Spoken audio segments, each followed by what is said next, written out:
ஊரில் எல்லாரும் எலிக்கறி சாப்பிட்ற காலம் அது. மழை இல்லாமல் ஆறு வற்றி போக வயல்வெளி எல்லாம் காஞ்சி போச்சு. சரியாக குடிக்க தண்ணி இல்லாமல் ஆடு மாடு எல்லாம் செத்து போச்சு. அந்த கிராமத்தில் ஓலை வீட்டில் முருகன் தன்னோட பாட்டி நல்லம்மா கூட வாழ்ந்து வந்தான்.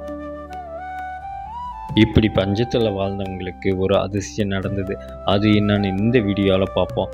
வீடியோக்குள்ளே போகிறதுக்கு முன்னாடி சேனலை சப்ஸ்கிரைப் பண்ணலைன்னா மறக்காமல் சேனலை சப்ஸ்கிரைப் பண்ணுங்கள். Thank you friends. அன்னைக்கு ஒரு நாள் நல்லம்மா பாட்டியோ, எப்பா முருகா, இருந்த அரிசி கம்பு எல்லாம் தீர்ந்து போச்சு. வயல்ல இருந்த எலியும் பெருச்சாலியும் கூட முடிஞ்சு போச்சு. இனிமே இங்க இருக்கிறது காஞ்சு போன மரமும் அதோட குச்சியும் தான். இனி இந்த ஊர்ல நாம உயிர் வாழ முடியாது. தேவையான சாமானங்களை எடுத்துட்டு தண்ணி இருக்கிற ஊருக்கு போக வேண்டியதுதான். நீங்கள் சொல்கிறதும் சரிதான் பாட்டி. வயலில் திரியிற எலி எல்லாத்தையும் பிடிச்சாச்சு. இனி பாம்பை பிடிச்சி சாப்பிட்ற நிலைமை தான் வரும் போல். நாளைக்கு காலையிலேயே இந்த ஊரை விட்டு போக வேண்டியது தான். இப்படி சொல்லிட்டு 2 பேரும் பொடி நடையாக ஊரை விட்டு கிளம்பி போனாங்க. இப்படி போயிட்டு இருக்கும்போது ஒரு ஊரை தூரத்தில் அடைஞ்சாங்க. ஆனால் நாங்கள் வெளியூர், இங்கே பஞ்சம் பிழைக்க வந்திருக்கோம். ஏதாவது வேலை இருந்தால் சொல்லுங்களே. என் கூட வயசான என்னோடய பாட்டி வேற இருக்காங்க. ஏதாவது வேலை கொடுங்களே. என்னையா சொல்கிற? இந்த ஊர்லேருந்து தான் சரியாக வேலை இல்லாமல் அவன் ஊரை விட்டு கிளம்பி போயிட்டு இருக்கான். இப்போ போய் நீ வந்திருக்க. அண்ணே, நான் எந்த வேலை கொடுத்தாலும் செய்வேண்ணே. தயவு செஞ்சு எந்த வேலையும் இல்லைன்னு மட்டும் சொல்லாதீங்கண்ணே. ஓ அப்படியா? எந்த வேலை கொடுத்தாலும் செய்வியா? காட்டுக்குள்ளே போய் புதையல் எடுக்கணும். ஆனால் உயிருக்கு உத்தரவாதம் கிடையாது. அந்த காட்டில் கொடுமையான மிருகம் பூதம் எல்லாம் இருக்குன்னு சொல்கிறாங்கப்பா. மரத்தடியில் ஒரு சாமியார் இருப்பார். அவருக்கு தான் அதோட வழி தெரியும். என்னென்னு சொல்கிறீங்க? புதையலா? என்னால் நம்பவே முடியலையே. கண்டிப்பாக இன்றைக்கே நான் கிளம்புறேன். ஆமாம், எனக்கு ஒரு சந்தேகம் என்ன. அங்கே புதையல் இருக்குன்னு சொல்கிறாங்க. ஆனால் நீங்கள் போய் எடுக்க வேண்டியது தானே? நீ சொல்கிறதும் வாஸ்தவம்தான்ப்பா. அந்த புதையல் இருக்கிற இடம் அந்த சாமியாருக்கு மட்டும்தான் தெரியும். அவர் ஒரு தீப்பந்தத்தை கொடுப்பாரு. அதை பிடிச்சிக்கிட்டு போனால் தான் அந்த புதையல் இருக்கிற இடம் தெரியுமா. அப்புறம் என்னண்ணே, தீப்பந்தத்தை பிடிச்சிக்கிட்டு புதையல் எடுக்க போக வேண்டியது தானே? தம்பி, அவசரப்படாதப்பா. புதையல் எடுக்க கும்பலாவெலாம் போக முடியாது. தன்னந்தனியாக தான் போக முடியும். அப்புறம் ஒரு முக்கியமான விஷயம் இருக்குது. தீப்பந்தம் கிளம்புன இடத்துலேருந்து 100 காலடி வச்ச உடனே அவிஞ்சிருமா. இருட்டுக்குள்ளே என்ன பண்ணுவ? புலிக்கரடி போதும் அடித்து சாக வேண்டியது தான். இப்படி கஷ்டமான காரியத்தை பணத்துக்காக யாருப்பா பண்ணுவா? உயிர் போனால் வருமா? வராது தம்பி.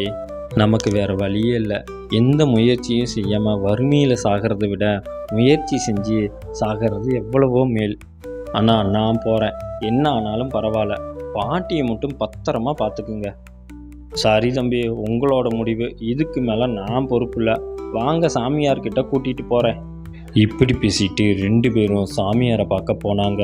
ஐயா வணக்கம். தம்பி புதையல் எடுக்க ஆசைப்பட்றாரு. வீட்டில் பட்டினி வறுமைன்னு கஷ்டப்படுறாரு. அதுக்கு தான் உயிர் போனாலும் பரவாயில்லைன்னு வந்திருக்காரு. தம்பி, இதுக்கு முன்னாடி எத்தனையோ பேர் தீப்பந்தம் வாங்கிட்டு போனாங்க. ஆனால் பயத்தில் தீப்பந்தம் அணையங்காட்டி திரும்பி வந்துட்டாங்க. ஓ அப்படின்னா இது வரைக்கும் தீப்பந்தம் அணையிற வரைக்கும் யாரும் நடந்து போனதே இல்லை. தீப்பந்தம் அணைஞ்சதுன்னா ஏதாவது ஒன்று நடக்கும். கண்டிப்பாக நல்லதே நடக்கும்னு நினைக்கிறேன். இப்படி மனசுக்குள்ளே பேசிட்டு அந்த சின்ன நம்பிக்கையோட தீப்பந்தத்தை வாங்கினான்.